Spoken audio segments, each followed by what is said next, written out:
Hi, அனைவருக்கும் வணக்கம். எல்லோரும் எப்படி இருக்கீங்க? இன்றைக்கி என்னன்னு கேட்டிங்கன்னா, ஒரு முக்கியமான ஒரு கதை தான் உங்களோட நம்ம பேச வந்திருக்கோம். முக்கியமான ஒரு நியூஸ் உங்களோட நம்ம ஷேர் பண்ண வந்திருக்கோம். என்ன நியூஸ் அப்படின்னு சொல்லி கேட்டிங்கன்னா, நம்ம மலையக மக்களை பற்றி தான். ஏன்னு கேட்டிங்கன்னா, நம்மளும் ஒரு மலையகத்தில் பிறந்து வளர்ந்தவங்க தான். இப்போ கட்டாயம் நம்ம மலையகத்தை பற்றி கட்டாயம் கதைக்கணும். ஏன்னு கேட்டால், மலையக மக்களுக்கு எவ்வளோ பிரச்சனைகள் இருக்குது. அதை பற்றி நம்ம கதைக்க போகிறோம். அங்கே உள்ள மக்கள் என்ன எப்படி வாழ்கிறாங்க அப்படிங்கிறத வீடியோ மூலம் உங்களுக்கு நாங்கள் ப்ரூவ் பண்ணி காட்ட போகிறோம். ஓகே. அதுக்கு முன்னால் நம்ம சேனலை புதுசாக பார்க்குறவங்க யாராக இருந்தாலும் மறக்காமல் சப்ஸ்கிரைப் பண்ணுங்கள், லைக் பண்ண மறந்துடாதீங்க. அப்போ தான் அந்த வீடியோ மற்றவங்களுக்கு போய் சேரும். வாங்க வீடியோக்குள்ளே போகலாம். பார்த்தீங்கன்னு சொன்னால், முன்னுக்கு ஒரு வீடியோ ஒன்று என்னன்னு கேட்டிங்கன்னு கேட்டால், நம்ம மலையக மக்கள் அவ்வளோ ஒரு துன்பத்துக்கு இடையில் தான் வாழ்ந்து கொண்டிருக்காங்க. அந்த மலையில் வேலை செஞ்சுக்கிட்டு இருக்க மக்கள் அவ்வளோ ஒரு துன்பங்கள். அப்படின்னு சொன்னால், நிலையான காணி உரிமை இல்லை, ஒரு சொந்தமான ஒரு வீடு இல்லை, அன்னன்னைக்கு வேலை செஞ்சால் தான் சம்பளம், அதுவும் 20 கிலோ எடுத்தால் தான் 1000 ரூபா சம்பளம். அது இல்லாமல் அந்த 20 கிலோவுக்கு மேலே எடுக்கிற ஒவ்வொரு கிலோவுக்கும் 70 ரூபா படி கொடுக்குறாங்க. அது இல்லாமல் காலையில் 8 மணிக்கு வேலைக்கு போகணும். இப்போ ஒரு ரூல்ஸ் கொண்டு வந்திருக்காங்க. ஒரு சில எஸ்டேட் பக்கம் காலையில் 8 மணிக்கு போயிட்டு அன்றைக்கி 3 மணிக்கு ஒரேடியாக வேலையை விட்டுட்டு வந்துடணும். அதுக்கு பிறகு தான் அவங்க சமைக்கணும், சாப்பிடணும், பிள்ளைங்கள பார்க்கணும். ஸ்கூலுக்கு வந்தாலும் பிள்ளைங்க அதை பார்க்குறதுக்கு யாரும் இருக்க மாட்டாங்க. அப்படியான நிறைய பிரச்சனைகளுக்கு மத்தியில் தான் எங்கள் மக்கள் வாழ்ந்துட்டுருக்காங்க மலையகத்தில். இப்போ அதில் ஒரு முக்கியமான பிரச்சனை என்னன்னு கேட்டிங்கன்னு சொன்னால், நான் ஒரு வீடியோ ஒன்று போஸ்ட் பண்ணியிருப்பேன், பார்த்துருப்பீங்க. ஒரு சிறு குழந்தை அட்டனில் செனான்கிற தோட்டத்தில் ஒரு சிறு குழந்தை 14 மாத குழந்தை உயிரிழந்திருக்காங்க. எப்படின்னு கேட்டால், அவங்களுக்கு சுகம் இல்லாமையோ என்னமோ ஒரு வருத்தத்தினாலேயோ அவங்க வீட்டில் வச்சுக்கிருந்துருக்காங்க. அப்போ அவங்க இருக்க ஏரியாவுக்கு வாகனம் வர்றதுக்கான ஒரு பாதை சரியாக அந்த தோட்ட நிர்வாகம் அமைச்சு கொடுக்கல. அது இல்லாமல் நிர்வாகம் மட்டும் அப்படின்னு சொல்லிக்கிறதுக்கு இல்லை. ஏன்னு கேட்டால், ஒவ்வொரு ஓட்டும் மாகாண சபையாக ஓட்டாக இருக்கட்டும், இல்லாட்டி அந்த சில பல ஓட்டுகள் நமக்கு மக்கள்கிட்ட கேட்குறாங்க தானே, அந்த நேரம் வர்ற அந்த எம்பிமார், அரசியல்வாதிகள் அவங்களாம் இருக்கட்டும், அந்த நேரம் என்ன சொல்லிட்டு போகிறாங்க அப்படின்னு சொன்னால், உங்களுக்கு நாங்கள் எல்லாம் செஞ்சு தரோம், ரோட்டு போட்டு தரோம், தண்ணி எடுத்து தரோம், கரண்ட் வாங்கி தரோம், உங்கள் பிள்ளைகளுக்கு ஃப்ரீயாக பஸ்ஸில் போகிறதுக்கு எல்லாம் செஞ்சு தரோம் அப்படின்னு சொல்லிட்டு பொய்யை சொல்லிவிட்டு, அந்த மலையக மக்கள் சரியான ஒரு வறுமை கோட்டு கீழே இருக்கிறவங்க தான். அவங்க அந்த ஒரு 10 பேருக்கு ஒரு டீமில் ஒருத்தர் இருப்பார். அவங்க என்ன செய்கிறது, மலையக மக்களுக்கு ஒரு 1000 ரூபா காசோ இல்லைன்னா ஒரு மது, அதாவது சாராயம் அப்படியோ கொடுத்து என்ன செய்கிறது, அந்த மக்கள்கிட்ட இருந்து வாக்கை பெற்றுக்கிறது. அதுதான் அங்கே நடக்கிற முக்கியமான ஒரு பாயிண்ட் அப்படின்னு சொன்னால், அரசியல்வாதிகள் மக்களை ஏமாற்றி ஓட்டு வாங்குறாங்க அப்படின்னு சொன்னால் இதுதான் மெயின் காரணம். சரிங்களா? அது இல்லாமல் தோட்ட நிர்வாகம், அந்த தோட்டத்தில் ஒரு துரை இருப்பார், மேனேஜர். அவங்களுக்கு கீழே தான் மக்கள் இருப்பாங்க. அப்போ அந்த மேனேஜரும் என்ன செய்ய மாட்டார், அந்த ஒரு 5 வருஷம் 3 வருஷத்துக்கு அவங்க வேலை செய்கிற காலகட்டத்தில் அவங்களும் அந்த ரோட்டுகளை போட்டு கொடுக்குறதில்ல. சரியா? அப்போ அந்த மக்கள் இப்படியே தான் நம்ம மக்கள் ஏமாந்துக்கிட்டு வராங்க. சரிங்களா? அப்போ அந்த பாதை ஒழுங்காக போடாதனால, வாகனம் வர்றதுக்கு சரியான வழி இல்லாதனால, அந்த சிறு குழந்தை 14 மாத குழந்தை உயிரிழந்திருக்காங்க. அது நம்ம ஒரு சேனலில் நான் வீடியோ ஒன்று போஸ்ட் பண்ணியிருப்பேன், நீங்களாம் பார்த்துருப்பீங்க. சரிங்களா? இப்போ இது தான் நம்ம மலையகத்தில் நடந்துக்கிட்டு இருக்கு. இன்னமும் அது தான் நடக்க போய்கிட்டு இருக்கு. இப்போ வளர்ந்து வர ஜென்ரேஷன், இந்த குழந்தைகளாக இருக்கட்டும், ஒரு இளைஞர்களாக இருக்கட்டும், நல்லா கொஞ்சம் படித்து நல்ல ஒரு தொழிலில் தான் இருக்காங்க எங்கள் மலையகத்தில். வக்கீல், லோயராக இருக்காங்க, டீச்சர்ஸாக இருக்காங்க, நேர்ஸு அந்த மாதிரி கோர்ஸ் படிச்சிருக்காங்க. அப்படி நல்ல ஒரு இதில் தான் இருக்காங்க. இருந்த போதிலும் எங்கள் மக்களை வந்து இன்னும் வந்து ஏமாற்றி தான் நம்ம மலையக மக்களை வந்து கொண்டு போய்கிட்டு இருக்காங்க. சரிங்களா? இன்னொன்று என்னன்னு கேட்டிங்கன்னு சொன்னால், அந்த தாய் வந்து எவ்வளோ கதறுது. இந்த மாதிரி ரோட்டில் நாங்கள் அந்த ஹாஸ்பிட்டல் கொண்டு போகிற நேரமே எங்கள் பாபாவை வெளியே கொண்டு போக சொல்லிட்டாங்க டாக்டரு அப்படின்னு சொல்லி. அப்போ இந்த மாதிரி அப்போ தோட்ட நிர்வாகம் அதுக்கு என்ன வேணும் அப்படின்னு சொல்லி சொன்னால், மக்கள் வந்து டெய்லி வேலைக்கு வந்துடணும், அவங்க மூலியமாக நல்ல கொழுந்தெடுக்கணும், நம்ம தோட்டத்தை வந்து ஒரு நல்ல நிலைமையில் கொண்டுட்டு போயிடணும், நமக்கும் ஒரு நல்ல வருமானம் வந்து இதனால் வரணும் அப்படின்னு சொல்லி தான் அவங்க வந்து யோசிக்கிறாங்க. ஓகேங்களா? அப்போ அங்கே நடந்த பிரச்சனை வந்து இது தான். இப்போ இன்னொரு விஷயம் நம்ம பார்க்க போகிறோம் என்னன்னு கேட்டிங்கன்னா, அது வந்து நம்ம ஊரில் நடந்த ஒரு சம்பவம் பார்த்துருப்பீங்க. ஒரு த்ரீவில் போய்கிட்டு இருக்க அந்த ரோட்டு வந்து எப்படி போகுது அப்படின்னு சொல்லி நீங்கள்லாம் பார்த்துருப்பீங்க. அதில் வந்து அந்த எஸ்டேட்டுக்குள்ளே எங்கள் மலையகத்தில் வந்து ஒரு எஸ்டேட் 5 டிவிஷனுக்கு ஒரு ஸ்கூல் இருக்கும், இல்லைன்னா ஒரு 2 ஸ்கூல் இருக்கும். இல்லாட்டி ஒவ்வொரு டிவிஷன்லேயும் அந்த ஒவ்வொரு எஸ்டேட்லேயும் ஒவ்வொரு பாடசாலை இருக்கும்.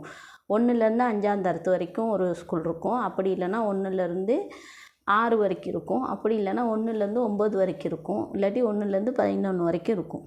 இப்போ நம்ம சொல்ல போகிறது என்னன்னு கேட்டிங்கன்னா, 1லேருந்து 11 வரைக்கும் அங்கே இருக்க ஸ்கூல்.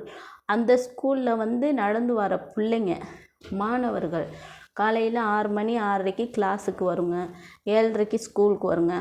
அந்த ரோட்டில் தான் நான் இப்போ காமிக்க போகிறேன் பாருங்க. அந்த வீடியோவை உங்களுக்கு நான் எட் பண்ணுறேன். ஏற்கனவே எட் பண்ணியிருக்கேன் அந்த வீடியோவை. பார்க்கலன்னா போயிட்டு பாருங்கள். அந்த ரோட்டில் தான் அந்த பிள்ளைகள் வந்து வர்றாங்க.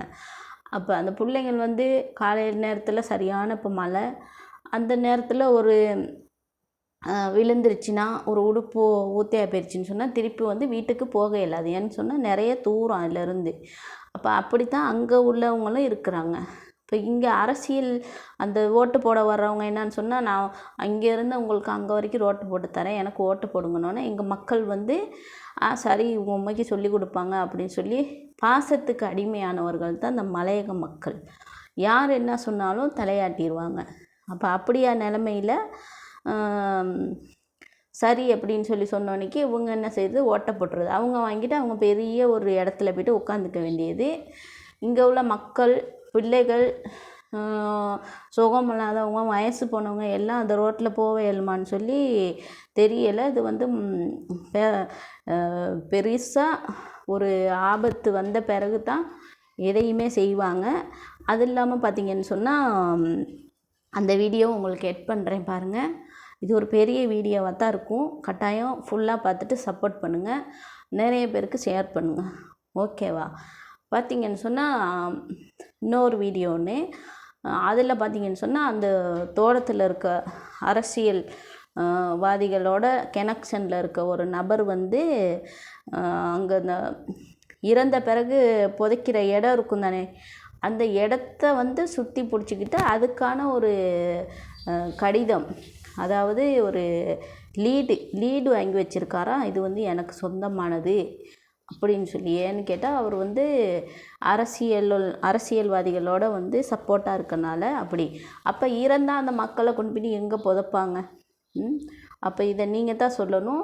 இதை வந்து நிறைய பேருக்கு ஷேர் பண்ணுங்கள். அவங்க அந்த வீடியோவில் மித்த கதையெல்லாம் சொல்லியிருக்காங்க, அதை வந்து நீங்கள் கேட்டு தெரிஞ்சுக்கிங்க. அது இல்லாமல் பார்த்திங்கன்னா, அங்கே வாழ்கிற மக்கள் ஒரு காணி, ஒரு பத்திரம் இல்லை, ஒரு வீட்டுக்கான ஒரு லீடு இல்லை. அன்னைக்கு வந்து ஒரு அந்த தோட்ட நிர்வாகத்தில் இருக்க துறையோ யாரோ வந்து நீங்கள் வீட்டை விட்டு வெளியே போங்க அப்படின்னு சொல்லி சொன்னால் கட்டாயம் போய்தான் ஆகணும். ஏன்னு கேட்டிங்கன்னா, அது தோட்ட நிர்வாகத்தில் உள்ள வீடு அப்படின்னு சொல்லி சொல்கிறாங்க. இப்போ எஸ்டேட்டில் வேலை செய்கிறவங்களுக்கு வந்து அது சொந்தம் அப்படின்னு. அப்போ எஸ்டேட்டில் ஒரு பிரச்சனை வந்துட்டாலோ வெளியே போங்க அப்படின்னு சொன்னால் கட்டாயம் போகணும்.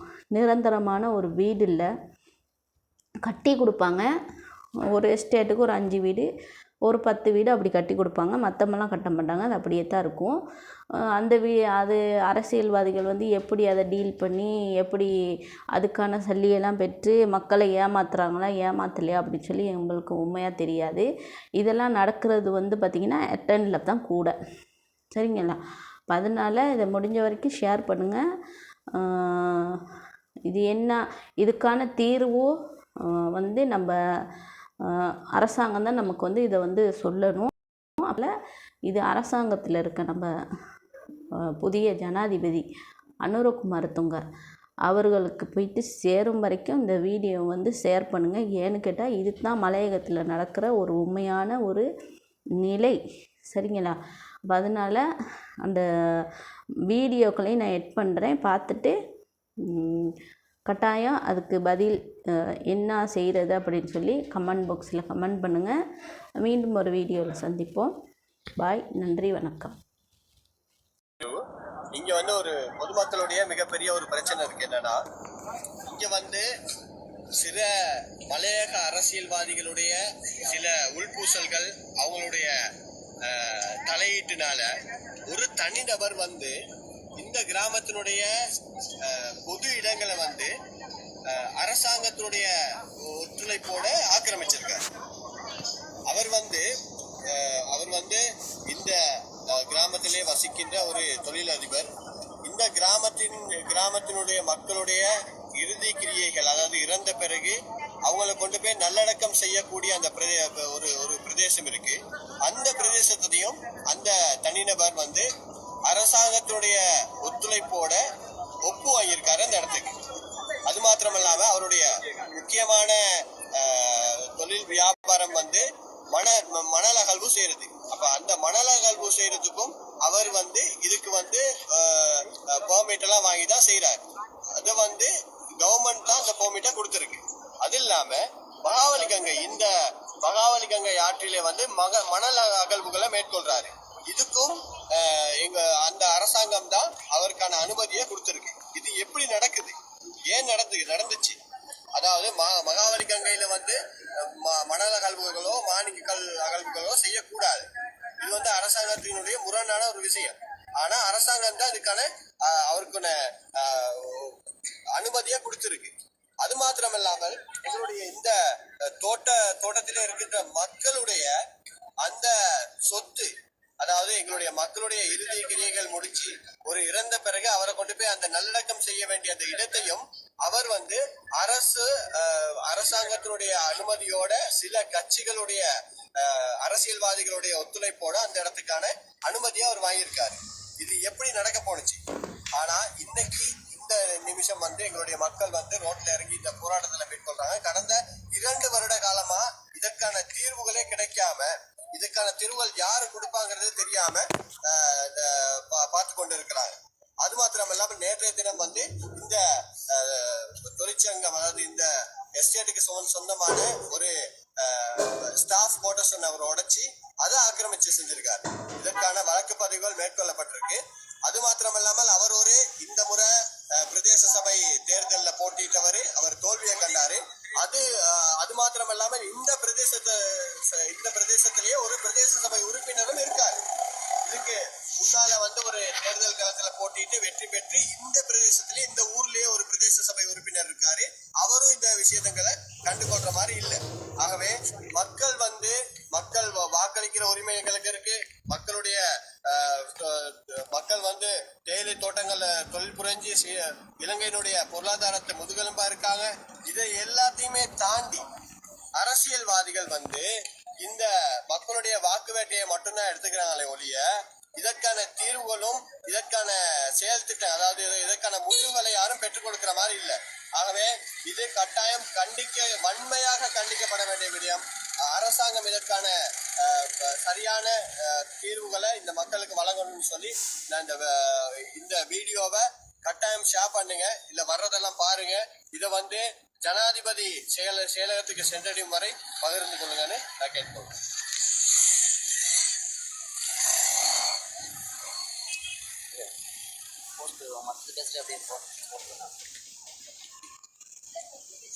புஷ் பண்ணிருக்கீங்களா? யாராச்சும் பேசுங்க லைவ்.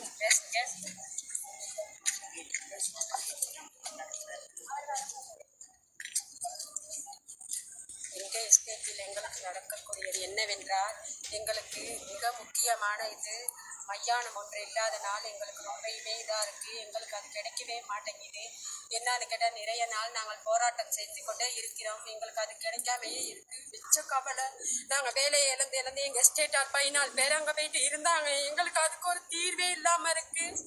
எங்களுக்கு நிர்வாகமும் இன்னும் பதில் சொல்லவில்லை. எங்களுக்கு கட்டாயமாக இந்த பயணம் எங்களுக்கு இதை கட்டாயமாக ஒரு முடிவெடுத்து நிச்சயம் தருமாறு கேட்டுக்கொள்கிறோம். அது பாராளுமன்றத்திலே எங்களுடைய பாராளுமன்ற உறுப்பினர்கள் நிறைய பேர் வந்து பாராளுமன்றங்களில் நிறைய நாள் பாராளுமன்றத்தில் பேசக்கூடிய சில விஷயங்களையே பேசுறது இல்லை. ஆளுங்கட்சி எதிர்கட்சியினையும் எதிர்கட்சி ஆளுங்கட்சியினரோட சண்டை போடுறதே ஒவ்வொரு நாளும் பாராளுமன்ற எங்களுடைய என்ன சொல்றது நியூஸ்கள்ல பாக்குற நேரம் இது மட்டும்தான் தெரியுது. ஆனா இதையும் தாண்டி மக்களுடைய பிரச்சனை நிறைய இருக்கு. மலையக மக்களுடைய பிரச்சனை அதை விட கூட இருக்கு. இதெல்லாம் அடிப்படை உரிமை, எங்களுக்கு கொடுக்க வேண்டிய ஒரு அடிப்படை உரிமையே மறுக்கப்படுது. இதெல்லாம் பாராளுமன்றத்துல பேசுறதும் இல்ல, பாராளுமன்ற உறுப்பினர்கள் கணக்கெடுக்கிறதும் இல்ல. காரணம் என்னன்னா, ஒவ்வொரு பாராளுமன்ற உறுப்பினர்களுக்கும் இதுல பங்கு உண்டு. மலையக மக்களுடைய இடங்களை சூறையாடி அதற்கான ஒப்புகளை செஞ்சு கொடுத்து ஒவ்வொரு தொழிலதிபர்களையும் வளர்த்து விட்டு அவங்கள்ட்ட இருந்து டீல் செஞ்சு அவங்களுடைய கமிஷன்களை வாங்கி தங்களுடைய வயிற்றுகளை நிரப்பக்கூடிய பாராளுமன்ற உறுப்பினர்கள் இந்த மலையத்தில் இருக்கிறாங்க. ஆகவே இது வன்மையாக கண்டிக்கப்பட வேண்டிய விடயம். இது இங்க மட்டும் இல்ல, ஒவ்வொரு மலையகத்த தோட்டப்புறங்களையும் நடக்குது. இதை மாகாண சபைகளிலோ பிரதேச சபைகளிலோ அல்லது பாராளுமன்றங்களிலோ இதற்கான குரல்கள் எழுப்பப்படாம தான் இருக்கு. இன்னைக்கு இந்த மக்களுடைய அவநிலையை பாருங்க. இன்னைக்கு இந்த மக்கள் வேலையை இன்னைக்கு சம்பளத்தை விட்டுட்டு தங்களுடைய அனைத்து வேலைகளையும் விட்டுட்டு இந்த இடத்துல இந்த மலையில இந்த ரோட்ல நிக்கிறாங்க. காரணம் வேற எதுக்கும் இல்ல, சாப்பாடுக்காக இல்ல, எங்களுக்கான அந்த இடத்தை கேட்டு, உங்களுக்கான அந்த இடத்தை கேட்டு. ஒரு மனிதன் நாங்க இங்க வாழ்றோம், உளுந்து பறிக்கிறோம், சம்பளம் எடுக்கிறோம், சாப்பிடுறோம், எல்லாமே செய்யறோம், சரியா? ஆனா மலையக மக்களை சில ஊடகங்களும் சரி, சில ஊடகவியலாளர்களும் சரி, எங்களுடைய அந்த சம்பள பிரச்சனை, காணி பிரச்சனை, வீட்டு பிரச்சனையை மட்டும்தான் சொல்றாங்க. எங்களுக்கு அதெல்லாம் இருக்கு. இருந்தும் இது எங்களுக்கான கொடுக்கப்பட்ட ஒரு இடம். இறந்த பிறகு அடக்கம் செய்யக்கூடிய இடத்தை அரசாங்கம் சரிவர அவருக்கு ஒப்பு கொடுத்திருக்கு. அவர் அதை